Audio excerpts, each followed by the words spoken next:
You there, prisoner.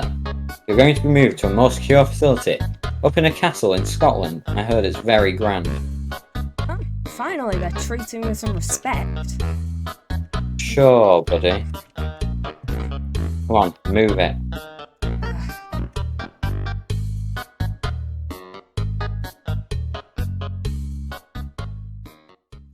Hey guys, King ASA here, and welcome back to another video. And in today's video, I'm going to be doing something a little bit different, and I'm going to be doing a tour of a giant castle build that I did quite recently. I posted it on Reddit and it got 6.7k upvotes, which is insane, and there was quite a few people asking for world downloads or for more pictures. And as for world downloads, I'm sorry, but no, I did think about it for a bit, but no, I don't really want to put the world download out there.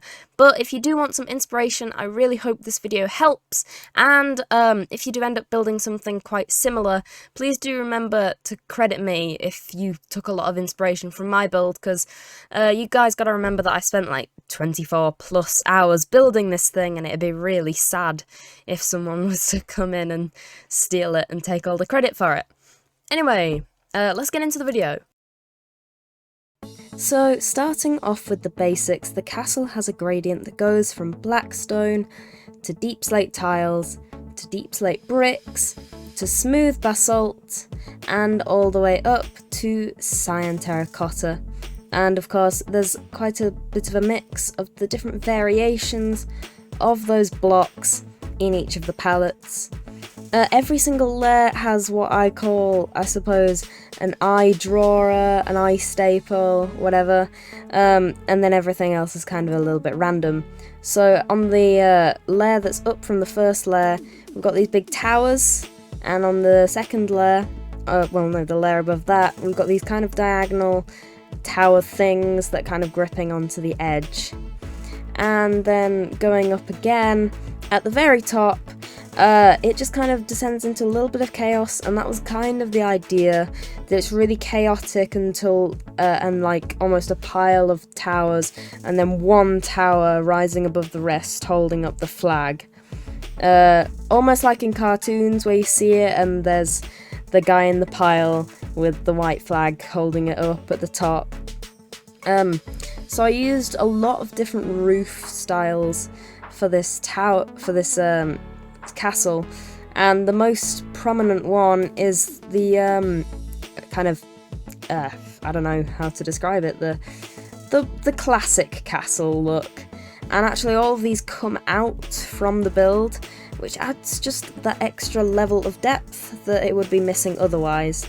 Now, something that I really wasn't afraid to do with this build is leave quite a lot of blank space, because it is a build that's supposed to be viewed from far away. And actually, down at the bottom here, we have some little houses, and these are, the castle's kind of designed to be a living city in itself. So down at the bottom here, we've got the kind of houses, and then as you go further up, it becomes more towers. And I spent a lot of time on the roofs, and they are quite funky roofs. They're kind of all designed to each be unique, apart from obviously the staple kind of builds.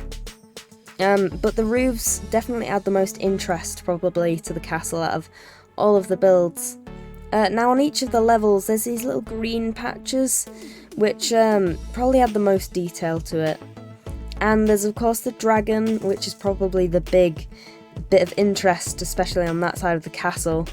I'm not great at making things look intimidating, so it turned out quite cute, so I kind of called it Dylan instead of an intimidating name.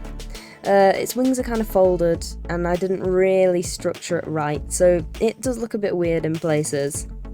And anyway, over here we've got some kind of buildings which are actually from my Sahara series, which are just these little builds. And if you're wondering where that series went, yeah, the server kind of reset to a new season, like Hermitcraft, and kind of stopped at that point.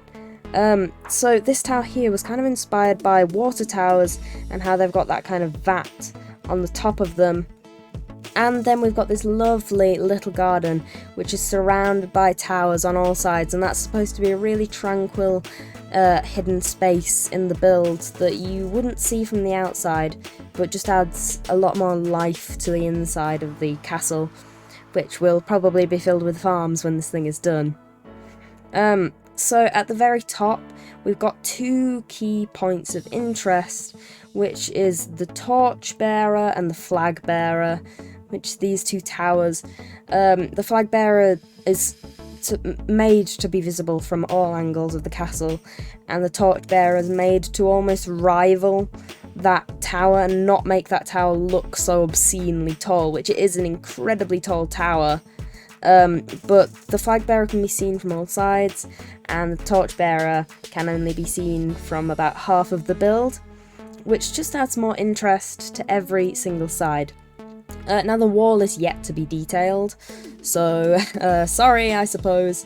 And I hope that this build really did help you out, and if you enjoyed the video, please like and subscribe, because it really helps me out.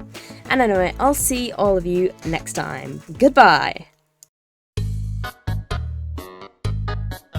Everything's been taken away from me.